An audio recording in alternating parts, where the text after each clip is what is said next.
We are working on the chassis still. I did get the panels. If you can see them against the far wall there, they came through M&T Manufacturing. So I haven't unwrapped them yet because I'm still not ready to put them on. But what I'm going to do today is I'm going to drop the transaxle. I want to be able to get the transaxle off, and then that'll make it light enough, should make it light enough. I'll get the hubs out as well. It should make it light enough that I can flip it over and get the bottom part of this tunnel ready to paint. I'm also going to take the front part off. I think I have to take this linkage out here from what I saw on the internet. So it's going to be a lot of just unhooking things, kind of like we did with the engine a couple of episodes ago. But I want to get all this off so that I can eventually flip it over. Put it on the stands that I made. In the last episode, I built these little wooden platforms for my wheel dollies, and that way I can put my jack stands directly on them and move it around. But I won't do that until I get the transaxle dropped, because I don't want it to be unsafe. So that's what I'm going to work on right now. I'm going to try to get everything unbolted, get it ready to drop, and then I'll drop it, and that should give us a lot more, make it a lot lighter to work with. So that's what I'll be doing in today's episode, and we'll get going.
Okay, so welcome back. What we were able to do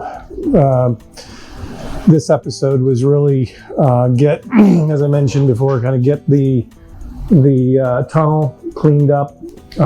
So I was able to get a lot of that, knock those spot welds down, as you can see.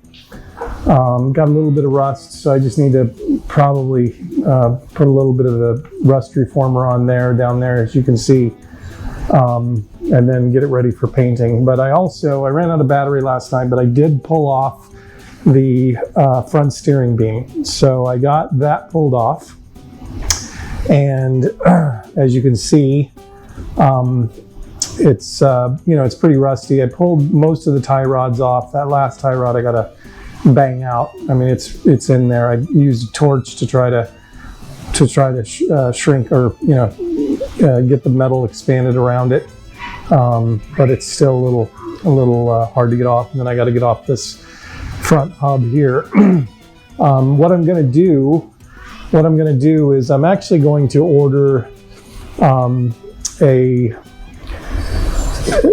different steering beam that's going to allow me to actually drop the ride height a little bit. I can actually adjust it from anywhere between 2 and 6 inches. 6 inches is a lot. I don't want to slam it to the ground, but I do want it lower with wider tires, make it a little bit more performance handling. It had narrow tires that set up kind of high, so going around corners was not a lot of fun. So now if we drop it down, put a little bit wider tire on it, it should be good. One of the things I did is, obviously I took the tires off, so now in order to move it, I had to figure out what I was going to do with these with these wheel dollies. And so what I did was, I thought, well, I could build something else, or I could just cut some pieces here of 3/4 inch plywood like that. And well, that one fit on there okay. Stick with that one there. But what I was able to do is pop these. I should be able to pop these on. But then I can, what I was able to do was put these, drill these holes into this 3/4 inch plywood, and then it gives me a flat platform. And so I can put my jack stands on here, and I may put some pieces here, some guards, so that it doesn't move around. But the weight alone will be fine, and then I can just reuse these as ways to wheel around the chassis as I'm working on it. One of the nice things is now that it's got the front beam off, it's a lot lighter. I can actually pick this up fairly easy, and once I pull the transaxle out, I'll be able to do that as well. So anyway, what I'm going to do for the rest of the day is get these up on these jack stands that'll move, and then that way I can continue to move the chassis around.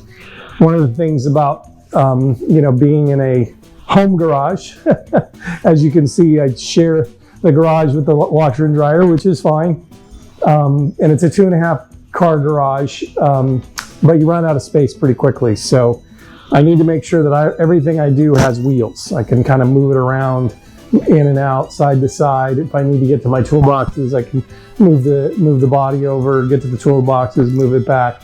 So it's one of the challenges of working in a home garage. But the purpose of this is to show that anybody can do it. I mean, if you've got a dream to do something like this, you don't need to have a massive garage. You don't need to have super expensive tools. As I've mentioned, most of my stuff comes from Harbor Freight and Home Depot, and it works just fine. Now, if I was doing this professionally, yeah, I'd probably go with a little bit better tool. But for all that I'm doing, the tools that I have work just fine. So anyway, with that, I'm going to go ahead and put these up on their jack stands, and that way I can move things around.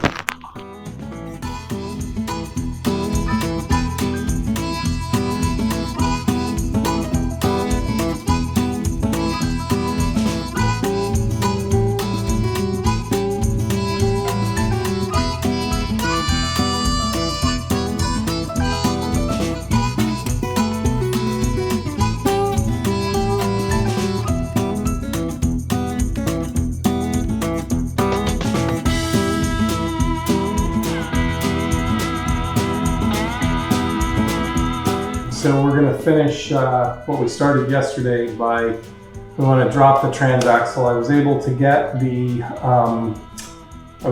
drive lines disconnected, so that piece was good. But when I got to the transmission bolts, so there's 2 bolts down here that actually hold the transmission in. As you saw yesterday, we were able to take off the shifter line, but the last 2 remaining bolts are here. And the funny thing is if you ever get a metric socket set, or when you buy metric sockets, you can rarely find a 20. There's always a 19 and a 21, because most people don't use a 20. And wouldn't you know it, this is actually a 20. So it's a 20 millimeter socket.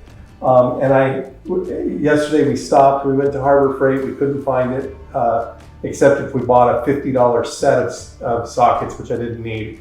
Went to Home Depot, same thing.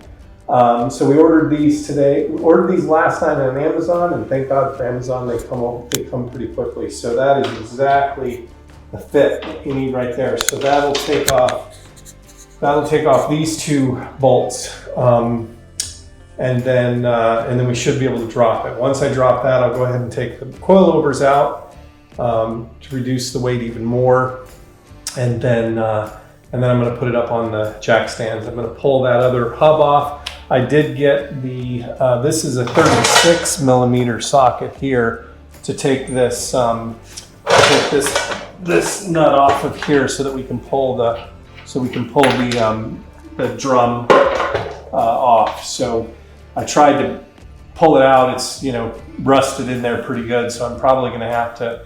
I did put some rust buster in there. Hopefully that'll help, but I'm probably going to have to torch this, get it hot, and pry it off. But I got to pull that one off. So we'll get the hubs off.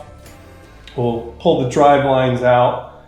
We'll drop the transaxle. That'll reduce the weight quite a bit. We'll take the coilovers out, and then from there we should be able to flip it over, and we'll be able to flip it over and start working on the underside.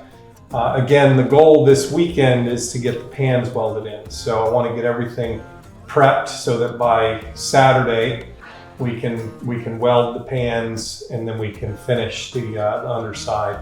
And then I can start putting the chassis back together. One thing I got excited about today was I had ordered some flares from eBay, and I'm actually going to put these on when we do the body work. But I want to give it, as we've talked about, we're going to put a little bit wider tire on it, and so that it doesn't look weird with the wide tire. I'm not going to go super wide. We're not going to go crazy, but it's going to be wider than what was on there. But these universal flares, and my cousin turned me on these. I was actually thinking about doing one in fiberglass, but he showed me that they have these. There's 4 of them, but these flares will basically weld onto here like that, and that'll give us a little bit of flare to the body. So, and it'd make the tires not look so bad when we do them out. So we'll do both fronts and backs, weld those on, clean them up real nice so it looks like a very smooth and natural transition. And that's a heck of a lot easier than trying to build our own fiberglass. So can't wait to get to that, but until then we'll put these off to the side and we'll get this going. So we'll go ahead and start getting these bolts undone.